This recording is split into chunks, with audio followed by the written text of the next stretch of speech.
And for this week's show, and for the first part of the show, I'm pleased to be joined by representatives of Head Start, Miss Veronica Ray, the Executive Director and CEO. Veronica, welcome to the show. Thank you. And Miss Sydney Pruitt-Frazier, the Director of Early Childhood and Health Services. Welcome to the show. Thank you. And Miss Doris Bishop, the Assistant Director of Community Partnerships and Parental Involvement. Welcome to the show. So maybe one of you can start with exactly what is the Leaguers? The Leaguers is a multi-purpose social service agency that was founded in 1948 by Mary B. Birch in the city of Newark, who at that time wanted to provide an opportunity for young people to have somewhere to go and have tutorial services and educational services such as college prep and stop tearing up our garden. That was her biggest thing at that time, tearing up our garden. And we've grown a lot since 1948. Our primary goal is to make sure that every child has the opportunity to exceed beyond their fullest potential. Our motto is opportunity through education, and it has been that for the past 59 years. We also, I have to say that as far as we know, we're the oldest incorporated African-American social service agency in the state. So we've been doing this a long time.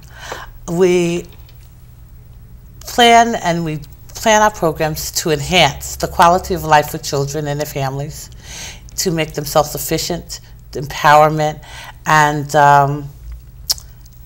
have them take a personal responsibility for community.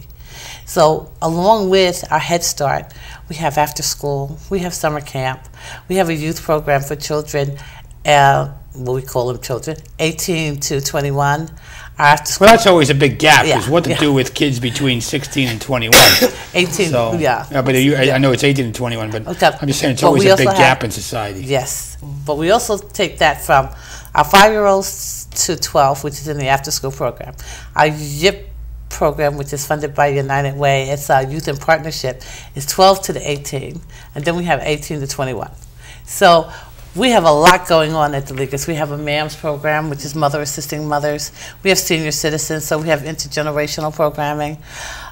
We're doing a lot, and we hope to bring those services to the city of Elizabeth. Now, are you a member of the Leaguers as well? Yes. And your role at Head Start is Director of Early Childhood and Health Services. Yes. Maybe you can expand on exactly what you're doing in conjunction with the Leaguers, and what do they bring to the Elizabeth? Okay, well, what we do is in the area of child development health services.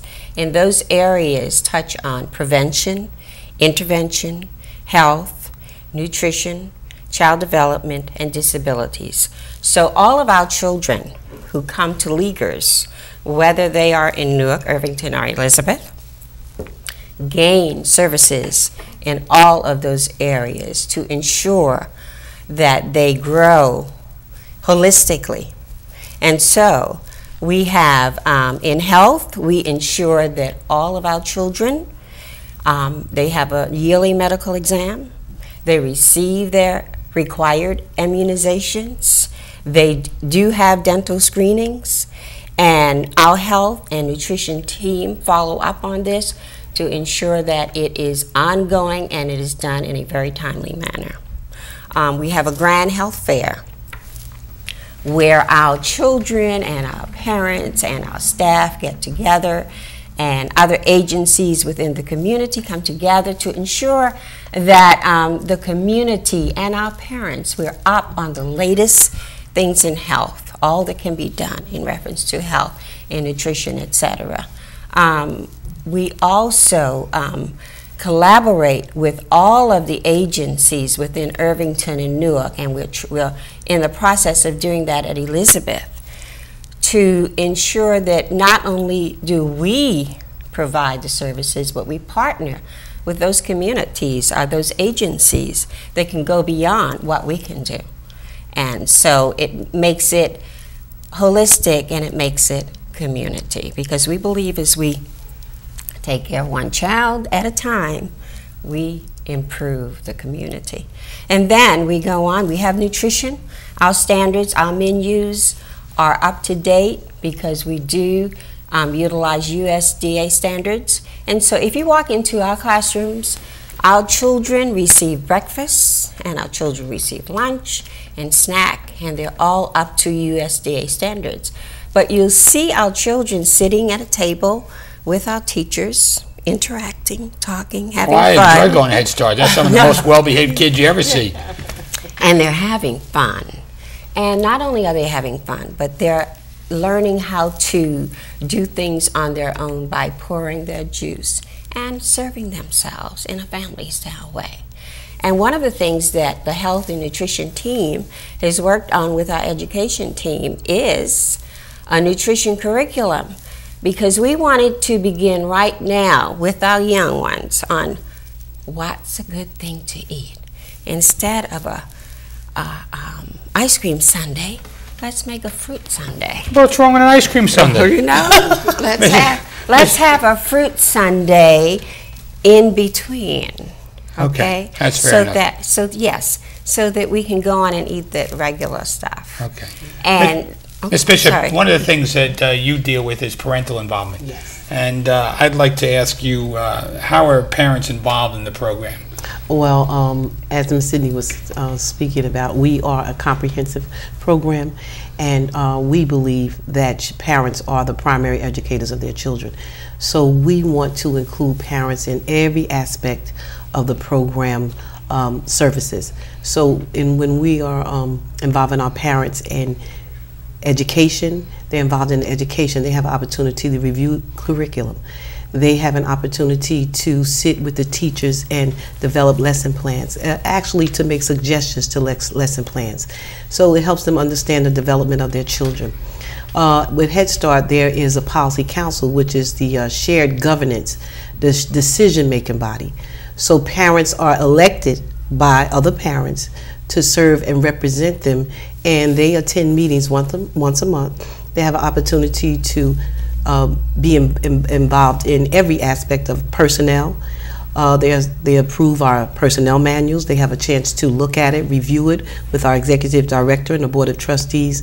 So they begin to understand more about personnel policies. They have an opportunity to become involved with the hiring process. There is a personnel committee, and they're oriented and trained to interview, review resumes, and have a say in the people that come into the Head Start Center and work with their children. They also attend many conferences, community conferences, and Head Start conferences. They get a chance to travel and see how wide Head Start is, that it is a national program, and be involved in trainings on each level. So our parents, they have parent committee meetings, they chair their own meetings, and our family advocates work directly with them to give them the guidance and support that they need to stay involved. There's a lot of studies out there that talk about how kids interact with their parents starting at Head Start, and those kids are least likely to stay out, or most likely to stay out of trouble as they get older. You see that in the work with Head Start. Yes, we do. We have many stories, alumni and children that come back to the program, adults. We run into adults, and many of our Head Start staff now some of them were even children in Head Start. And they have a chance to come back and talk about the interaction. Parents come into the program, there's open door, they come in, they volunteer in the classroom, in the office, and those parents that come and volunteer in the classroom, they understand classroom management. They begin to see about small muscle development and how to work with their children at home. The educational department has a wonderful home school connection that parents have a chance to continue whatever and reinforce that which is going on in the classroom in the Head Start Center, then it's taken home.